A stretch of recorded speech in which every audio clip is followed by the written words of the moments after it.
Hari Om. I'm going to start with a prayer.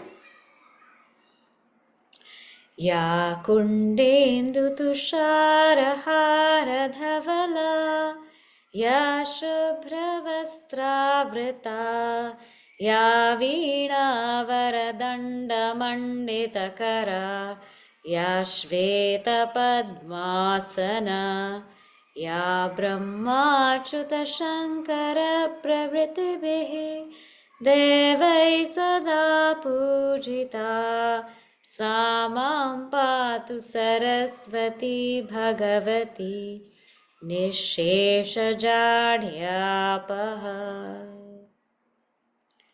We invoke the grace of Devi as we begin this session on the Woman Seeker.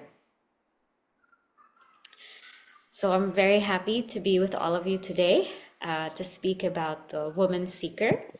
This is actually a book that we have collectively put together to highlight the different women saints of Bharat. So, different women saints of Bharat and their journey to enlightenment. And today I thought I'll just speak about these two words, woman and seeker. Now, from the highest standpoint in Vedanta, in our Upanishads, that ultimate reality or that ultimate truth is without a gender. That ultimate truth is called Sat Chit Ananda, meaning existence, consciousness, and bliss. Consciousness, awareness. This truth has no gender, no form, no qualities whatsoever, no name even. So, nameless, formless, genderless reality. In our Upanishads, in our scripture, this truth that we all seek in life is known as Sat Chit Ananda. This truth is beyond any name, any form, any gender, any quality. So, this truth is what is there. This is what our rishis and rishikas contemplated upon. But because it was so subtle, people could not understand pure consciousness. People could not understand awareness. So our rishis and rishikas said this truth has to be personified. Personified in the form of Bhagavan and Bhagavati. Sometimes they say God, Goddess, but Bhagavan and Bhagavati. So this truth now is personified as Brahma, Vishnu, Maheshwara, or Durga, Lakshmi, Saraswati, in the form of a man and in the form of a woman. This truth can also be personified in the form of Ganesha, someone with an elephant head, or Hanumanji. So when we see this truth personified, it becomes easier for us to connect. To ask us to connect to something nameless, formless is very difficult. But to ask us to connect to Saraswati Devi, it's very easy because there's a name, there's a form, we can sing her glory, we can chant her prayers. It's very easy. Now, why man and woman? So the first point I want to make is man and woman are essentially one. They're essentially one. In essence, they're that same truth, that same consciousness, same awareness. But experientially, man and woman are different. There are certain things that will come more naturally to a man, and there are certain things which will come more naturally to a woman. Not all the time, but most of the time. In the physical aspect, what comes naturally to a woman is strength in terms of being able to bear and carry a life. Like a woman can carry life for 8 months, 9 months. A woman can be flexible. So when we see many dancers and gymnasts, mostly we'll find women.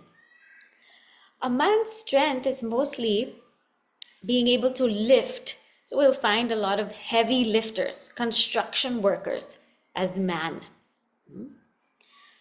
In terms of the mind, the woman's mind is more nourishing, more caring, sensitive, forbearing, patient, kind.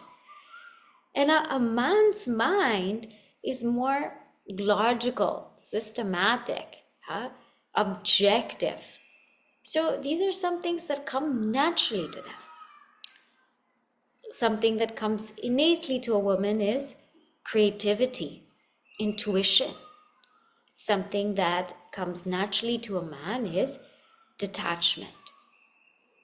So there are things, although we're essentially one, experientially, we may be different. We may be different. But now, the glory is that in every great Mahatma, there are the qualities of a man and there are the qualities of a woman. And that's why in our culture, marriage is so important, because in a marriage, the woman learns the qualities from the man and the man learns the qualities from the woman.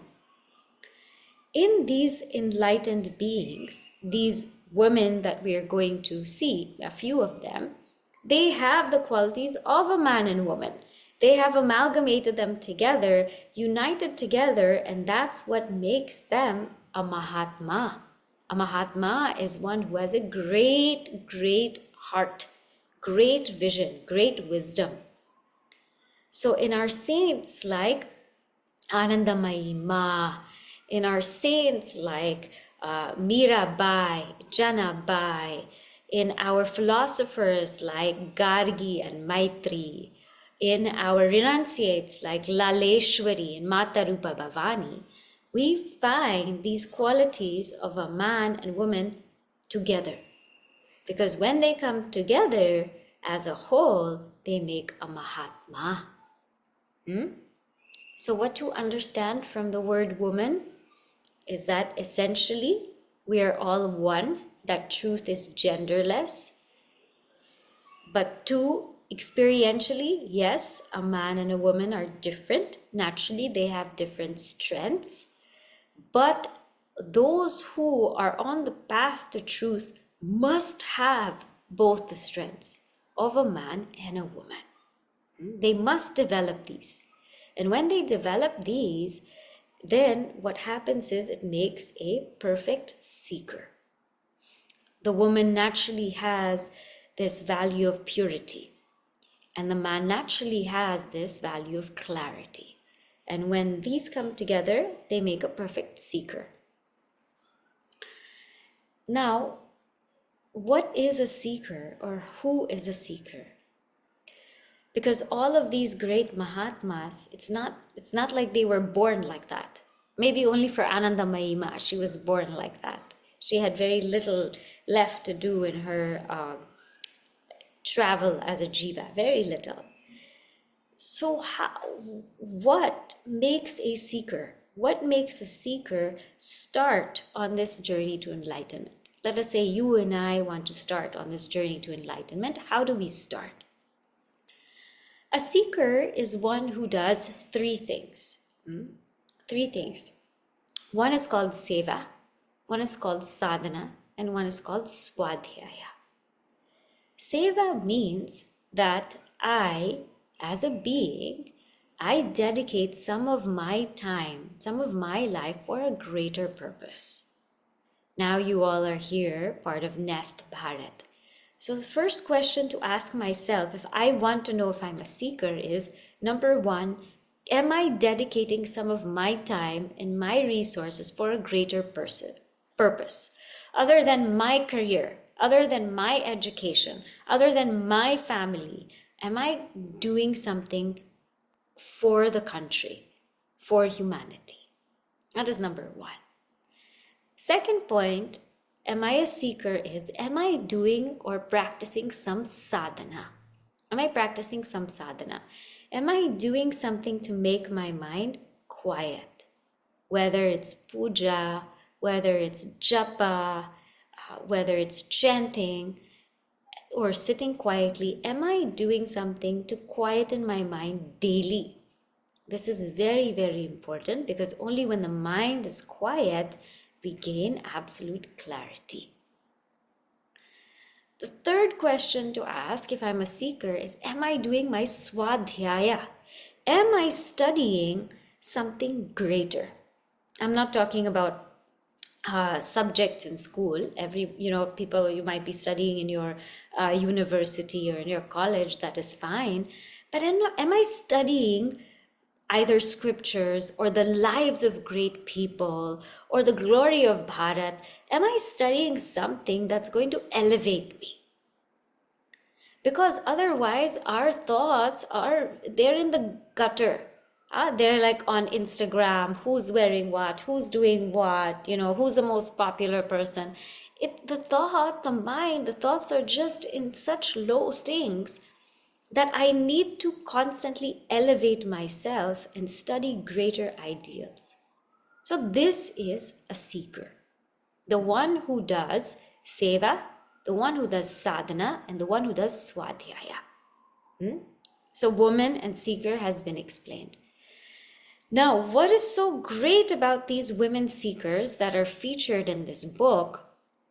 The greatness of them is, number one, they were not trying to be like men or other women. Point number one. So they were not trying to be like a man. Sometimes women do this, that they want to be like a man and, to act like a man. But we cannot fake who we are. We can only be exactly who we are. Even if we try to fake it, it's not going to hold for long. So sometimes women have this, that I have to be like a man, I have to be like a man. You're not, you're a woman. But sometimes women also feel like they have to be like other women. Other women, I need to be more like her. I need to look more like her. I need to be as intelligent as her. I need to do things like her. We long to be like other women. What made these women great is they weren't trying to be like men or like other women. They were trying to be one with Bhagavan. They were trying to be one with that ultimate reality. So anyone who's trying to be one with that truth, one with Bhagavan, one with Bhagavati, that's what makes them great, because they're seeking the highest purpose in life. They're seeking enlightenment, or what we call moksha. The second thing that makes them great is they were absolutely resilient. Sometimes in our life, we get so bogged down. We have many challenges. We go through many challenges in life, and we get bogged down because one after the other, and we get so tired and we get so drained. These women had a lot of challenges. It's not that their lives were easy, but no matter what happened, they kept on going. They kept on going until they made it to the end. Third thing that makes them so great is they had the capacity to think beyond themselves and their families. Sometimes women will just limit themselves to, this is me, this is what I have to do, this is my family, and nothing beyond that. And not women only, men also. People just limit themselves, this is all I need to do. I just need to take care of the needs of my immediate family. These women were not like that at all. They always thought for a greater purpose. So whether it was for the country, whether it was for the community, or whether it was for the whole of humanity, they always had a higher and greater ideal that they were serving. So they went above and beyond their families. That doesn't mean they neglected their families. It just means that they took their families along with them. This is another important point. We don't have to leave our family to be great. We can take our entire family along with us and make everyone be great. Why should only one person be great? the fourth thing that makes these women so great is they did not take people to themselves. They took people above themselves. So, normally when people get famous, they'll say, like me, like my channel, subscribe to my channel. All these kinds of things we'll see on YouTube or Instagram. But they're saying, like God, subscribe to God, subscribe to that reality, subscribe to truth. So there's a vast difference there. If somebody says, like me, subscribe to me, come to my channel, why? I'm a limited being. I'm not that great. I have mistakes. I'm still on the path. Why? Go to Bhagwan, subscribe to Bhagwan, like Bhagwan, make your journey to Bhagwan. Go there. So these women always took people beyond them. And that's a beautiful thing. When we have the ability to take people beyond us to something greater than us, that is a sign of humility. They were humble. So we have seen women, we've seen seeker, and we have seen also what makes them great. Now, this is a book that we brought out, The Woman Seeker, and I've sent some information about it. And this book it's a very beautiful one which features 18 Devis. I said 18 Devis. And perhaps later on at the end, I'll show you a preview of the book. 18 Devis from all different parts of Bharat. Not just one part, north, south, west, east, northeast. All different time periods of Bharat. So way before and just recent. And all different walks of life. So some of them were married, some were renunciates, some were philosophers, some were bhaktas, some were queens. So they're all different walks of life. And they have really nice illustrations. So you'll see for every section, I'm just holding up the book, they have illustrations for each of the Devis so we can also see what they look like.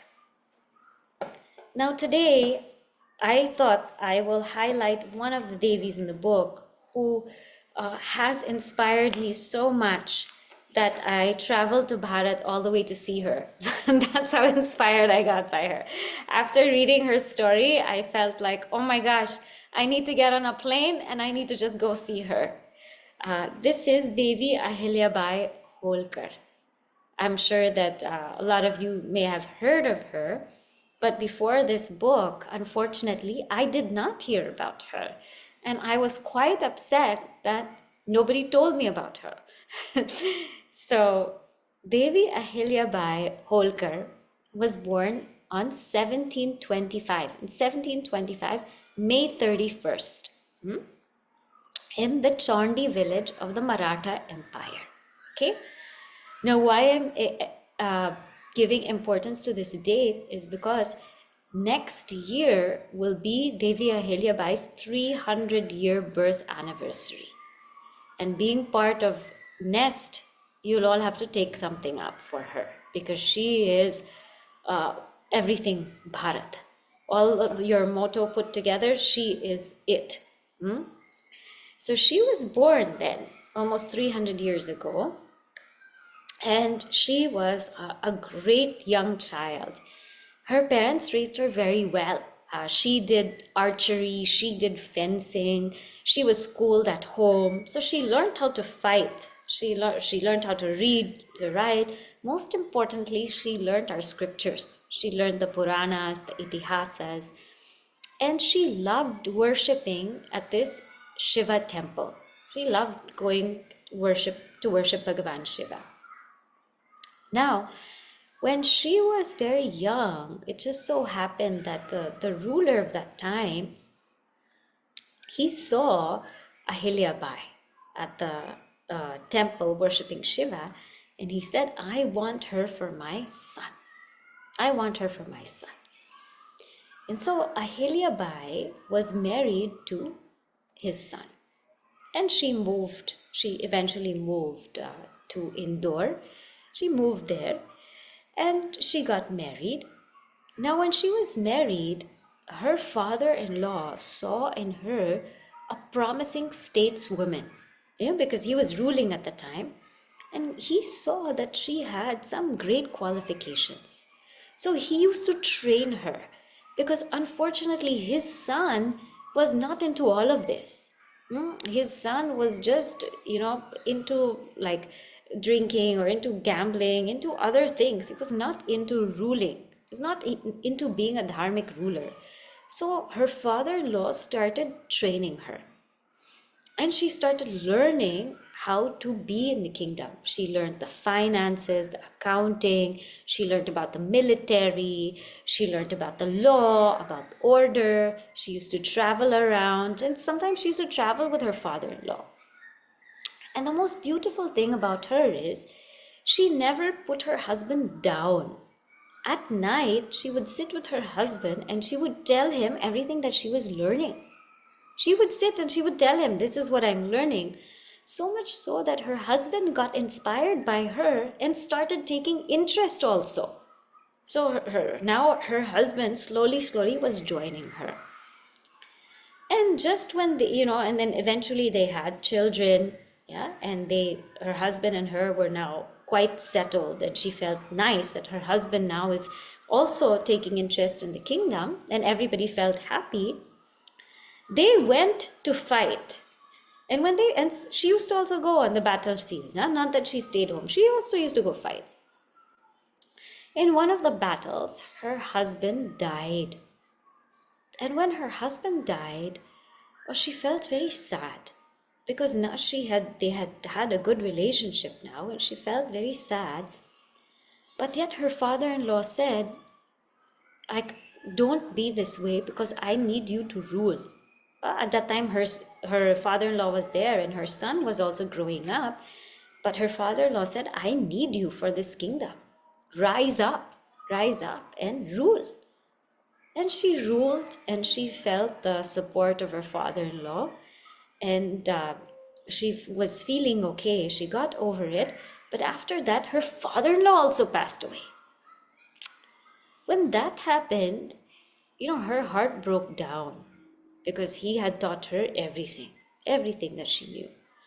But yet she had to pick herself up again. And eventually they appointed her son as the ruler, because at that time they had that rule that men should step on the throne. So they appointed her son as a ruler, but her son also was sick, and soon he died. So now there was no ruler. At age 42, she assumed the throne and she said, I'm going to rule, I'm going to be queen. Duh. So, I'm going to be queen. She became the queen. And when she became the queen, now everybody was eyeing her because their empire was very rich. So people were trying to plot things against her. This particular man, I think his name was Gangadhar, was trying to plot against her. She found out and she wrote to him. She said, I know what you're doing. Please don't think if you come here that you won't be challenged. If you come to my kingdom, you will be defeated by a woman. And everybody will come to you for that. And so he got scared. He didn't know that Ahilyabai will actually do these kinds of things. He didn't know that she is, she's got this strength and guts. But she did. When she assumed the throne, first thing she did was, she said, whatever money is here is going to be for the kingdom. I don't want to keep, all these things unnecessarily for me. Whatever is required for the kingdom, we'll keep for the kingdom. But other than that, it's going to go to the people. It's going to go to the people. She said, this wealth will go to the people. And she put everything in the name of Bhagavan Shiva. So every time she was signing, it would be, at the will of Bhagavan Shankara. She would sign at the will of Bhagavan Shankara. Because she said everything, she used to worship Bhagavan Shiva. She said everything is for Bhagavan Shiva. Well, she ruled like that. And she lived such a simple life. She wasn't like a royal queen dressed up and all of that. She wore white. She wore a white sari, and eventually she moved her quarters to Maheshwar, because in Maheshwar she wanted to be near the Narmada river and near the Raja Rajeshwar Shiva temple. She wanted to be there. So she stayed there. She lived a very simple life. Now I'm going to read to you a section of her book which talks about her, how her daily life, how she lived her daily life. Okay. Ahilya Bai also fully understood the impact that a ruler's conduct has on their subjects. Therefore, she ensured that her own manner of living was impeccable. She would wake up an hour before sunrise every day and spend her entire morning immersed in prayer and scriptural study. She would then engage in charity work, going in person to distribute alms to the poor. Then she would hold her darbar, where people would come to see her, from around 2 to 6 in the afternoon, where she would hear her people's requests and address their grievances. After that, she would spend 2 to 3 hours performing puja and then conclude her day with another round of state affairs from 9 to 11. She maintained this routine throughout her reign, giving little attention to any other pursuit. Even her meals were simple. She was known to eat a vegetarian diet, and all those around her marveled at the austerity of this daily routine, for no other ruler of her stature lived like this. Her citizens were inspired to emulate her piety and industriousness. Ahilya Bai thus placed serving her citizens above all else, even in her personal life. So, very simple life she lived, and her life was given in the service of others. Now, this is not it, right? This is not it. What she did then, after this, was even more powerful. What she did was she ruled she ruled her nation. She made sure that finances were well, that different people were coming. She made sure that the whole kingdom was prosperous. But with her money, she rebuilt the temples in Bharat. Now, this is something that touched me so much about her. So she made sure her kingdom was flourishing. Financially, it was doing very well. She built up a lot of infrastructure. But as you know, in Bharat, so many of our temples were destroyed. So many. And Ahilya Bai, she revived those temples. She revived. So whether it's in Somnath, if you go to Somnath, across the current Somnath now is the Somnath that Ahilya Bai revived. She revived Kashi Vishwanath. She revived infrastructures in Ayodhya, in Badrinath, in Kedarnath, in Rameshwaram, north, south, west, east, everywhere she revived temples, she revived roads, dharamshalas she provided. She provided places for people to stay. She appointed pandits to stay there to help with the building of the temple. So no corner of Bharat is untouched by her. When you go, it is the most beautiful thing that when I went to Kashi Vishwanath, I knew how many times this temple has been, broken, built. But when I went there and I saw Devi Ahilya Bai, I was so touched because she was one of the ones who helped rebuild it. The same thing when I went to Somnath, I saw again, it's like your heart breaks when you see places like Somnath, because so many times it was broken and built and broken and built. But when you see Devi Ahilya Bai there, she was the one who helped rebuild Somnath for one of those times. So she went far and above her empire. And when somebody rebuilds a temple, see, for us in Bharat, a temple is not just a place where you sit and pray. A temple was the whole community gathering together. Yes, it was us forming our connection to Bhagavan and Bhagavati. It was giving us a sacred space to pray, but it was also gathering the community to come together to do seva. It was gathering the community to educate, to come up with programs to educate and teach the Shastra. It was making our connection to Bhagavan rock solid and bringing back Sri Rama to life, Bhagavan Shiva to life, Devi to life. And Ahilya Bai did this. So she made her whole region, Maheshwar, prosperous. She made Bharat prosperous. And even in her old age, when she was about 67, when someone came, people came to start to threaten her kingdom, she went and she fought on the battlefield. And she won. And she won. So she trained her military. She trained her military, both men and women, in warfare. And that way she protected her kingdom. And this was a woman who went through tremendous loss. As I said, she lost, not only her husband, she lost her parents.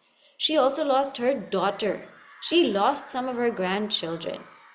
In one of the places I had heard that in and through her life, she lost 27 members of her family.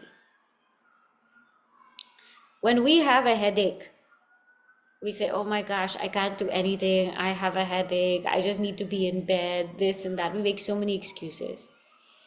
She had death in front of her, okay? People died in front of her. She saw their death in front of her. And she got up the next moment and she ruled her kingdom. Just think of how strong this woman is. When I read about her, I couldn't believe she was real. Because I said, a woman who does all of this, wow, I couldn't imagine all being in one. But it is true. It's absolutely true that a woman can be all of this put together. A great queen of not only of her kingdom, but somebody who contributed to the whole of Bharat, a devotee of Bhagavan Shiva, a mother to her children, a wife to her husband, and to us, she's Jagan Mata. She's like mother of the universe. And I'm going to leave you with this one thought. Now, when there's someone like Ahilya Bai, obviously there are many people who come forward to praise her and to say, you're so great, you're so wonderful, you're so amazing.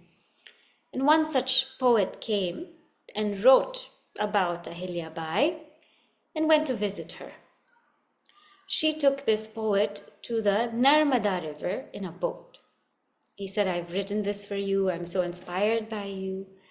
She took all of his poetry and she threw it in the river. She said, if you want to worship someone, worship Bhagavan. Worship Bhagavan. She threw it all in the river. One picture, one nice picture that was taken of us, we have it on our wallpaper, on our phone, on everywhere possible because we want to remember how we looked. One medal, one trophy, one award that we got, we make sure we display it everywhere because we remember our glory.